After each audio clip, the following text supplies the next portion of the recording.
actually she used the word worried to describe how the board was feeling about the current inflation outlook, which I suppose doesn't bode well for the average mortgage holder wanting some more relief from the central bank.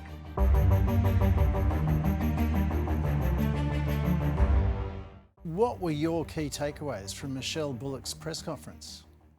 Well, the key takeaway is that we're unlikely to get a rate cut anytime soon from the Reserve Bank. I found the statements from Michele Bullock and also the board statement to be quite hawkish, which basically just means that the Reserve Bank is talking up the risks to inflation, and that's likely to mean that interest rates are either going to be on hold or headed higher in the next 12 months. Clearly, the board is not entertaining any case for a rate cut, and actually she used the word worried to describe how the board was feeling about the current inflation outlook, which I suppose doesn't bode well for the average mortgage holder wanting some more relief from the central bank. I mean, money markets are convinced the rate cutting cycle is over, and they've penciled in rate rises, possibly two, by the second half of next year.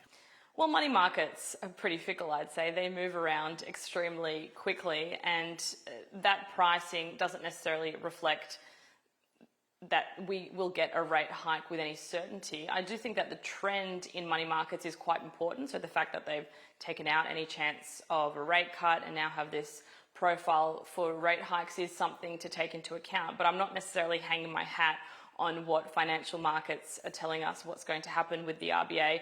If we get a bad labour force print this week or even next month, we could see that rate pricing change quite quickly. So I think what's important to keep in mind here is that we are likely to see a period of stability for interest rates, and that probably every meeting in 2026 will be more or less live. Okay. I mean, on that point, we've gone from, near certain rate cuts next year to certain rate hikes within the markets, and all in just a few weeks. I mean, that sounds a lot like indecision, really. Yeah.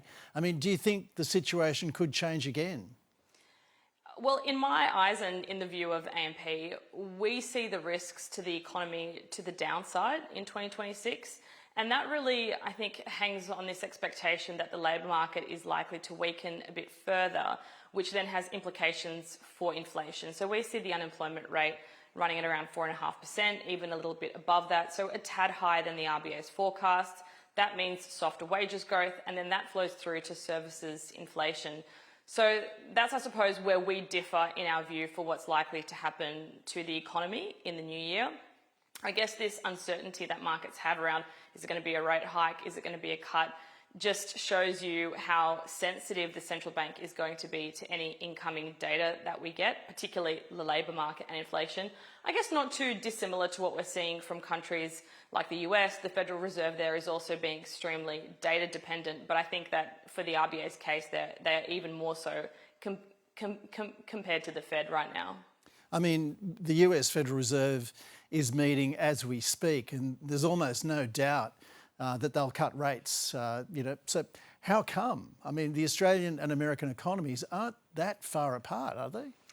Well, interestingly, the core rates of inflation that Australia and the US have are actually at very similar rates right now. The headline rates are a bit different due to the electricity rebates. But I think that there's a few reasons for it. One, the US economy probably does have more downside risk to it compared to Australia.